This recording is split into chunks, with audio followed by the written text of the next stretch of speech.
Olá, boa noite. Estamos dando início a mais esse estudo do livro Salmo 91 para Mães. Hoje estamos entrando no capítulo 3 do livro e vamos a esta leitura de hoje. Hoje nós vamos estar aprendendo sobre a dupla libertação. Aqui onde nós vamos estar no Salmo 91, versículo 3. Você pode ver aqui, dupla libertação, Salmo 91, versículo 3, onde diz: porque ele te livrará do laço do passarinheiro e da peste perniciosa. Salmo 91, verso 3. Vamos à leitura do livro? Diz assim: você já assistiu a um filme em que um caçador de peles de animais explora uma montanha de clima frio? Ele prepara grandes armadilhas de ferro, cobre-as com galhos e espera até que algum animal distraído seja capturado. O caçador não espalha ciladas por acaso. Em vez disso, ele é cuidadoso, colocando-as em lugares estratégicos. Em épocas de guerra, um campo minado é preparado da mesma maneira. As minas são postas metodicamente em localizações bem calculadas. Essas situações são exemplos de como o inimigo age conosco. Por isso, nós o chamamos de passarinheiro. Os ardis preparados para nós não estão ali por acidente. É como se o nosso nome estivesse escrito neles. Essas ciladas foram criadas, posicionadas e preparadas para cada um de nós. Assim como acontece a um animal que fica preso em uma armadilha, quando nós caímos em uma cilada, passamos por um processo lento e dolorido. Nós não morremos, mas somos enlaçados até que o inimigo apareça para nos destruir. Nossos filhos precisam aprender que o principal truque de Satanás é tentá-los a pecar. Essa é uma das muitas ciladas dele. Caso eles caiam em tentação e pequem, será como se estivessem caído em uma armadilha. E coisas ruins lhe acontecerão. Nosso adversário sabe exatamente como nos fisgar e qual pensamento deve colocar em nossa mente para nos levar até o laço. Por isso, Paulo nos diz em 2 Coríntios, capítulo 2, versículo 11, que não ignoramos os seus ardis. Então, o apóstolo declara: porque as armas da nossa milícia não são carnais, mas sim poderosas em Deus para a destruição das fortalezas, destruindo os conselhos e toda altivez que se levanta contra o conhecimento de Deus e levando cativo todo entendimento à obediência de Cristo. 2 Coríntios, capítulo 10, versículo 4 e 5. Algumas vezes o inimigo prepara armadilhas físicas para nos destruir. Isso aconteceu, por exemplo, em minha juventude. Enquanto minha família e eu desfrutávamos de uma piscina de enxofre, hoje reduzida a uma fonte, devido a uma lesão que meu pai tinha nas costas, o médico lhe recomendou um banho diário naquela água medicinal. Nós adoramos a ideia, porque papai comprou passes de entrada para todos. Assim que ele chegava à nossa casa, íamos para a piscina nadar enquanto ele boiava. Meu irmão tinha cerca de 5 anos na época.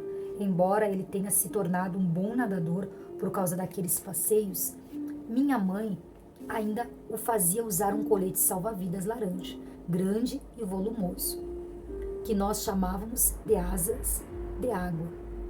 No meio da piscina havia uma grande plataforma de concreto com um trampolim. Era divertido ver as pessoas prendendo a respiração para atravessá-la por baixo d'água. Contudo, certo dia, meu irmãozinho decidiu nadar sob toda a extensão da plataforma. Ele pretendia nadar em direção à escada submersa do trampolim. Então iria até o último degrau e subiria. Isso significa que ao alcançar a escada, ele afundaria até o último degrau. Ao tentar afundar, ele usou toda a sua força por causa do colete salva-vidas, o qual agarrou em algo na escada e manteve meu irmão submerso a 1 metro. Se ele não estivesse usando o colete, provavelmente não teria acontecido qualquer problema nessa pequena aventura. Minha irmãzinha, 2 anos mais nova que meu irmão, ficava dizendo: "Cadê Buba?" Quando finalmente prestamos atenção ao que ela estava dizendo, veio o pânico. Começamos a procurá-lo por toda a extensão da enorme piscina. Contudo, aquela não era uma piscina comum, como as atuais, pois devido à água esverdeada e de cheiro forte, não era possível ver o fundo.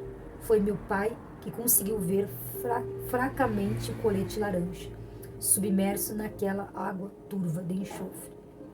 Ele mergulhou e lutou para soltar meu irmão, tendo de, literalmente, afundá-lo ainda mais para tirá-lo, seu colete dos degraus e trazê-lo para a superfície.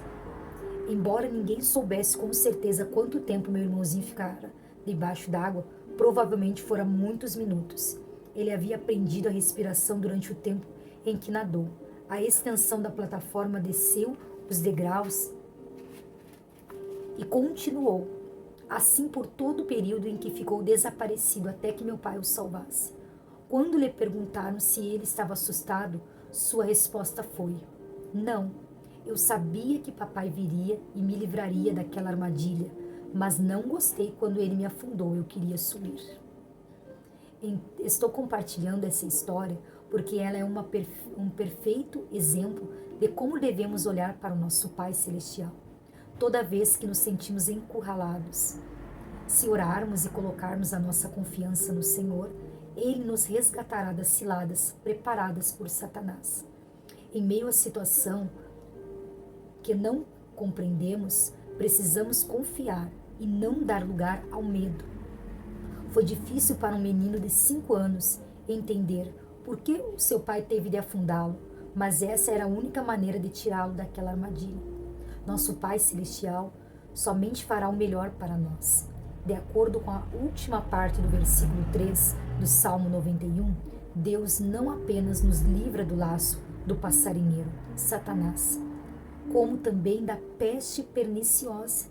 Sempre pensei que a peste fosse algo que atacasse as plantações, insetos, gafanhotos, ácaros,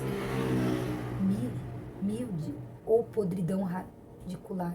No entanto, depois de estudar esse vocábulo, descobri que ela ataca pessoas.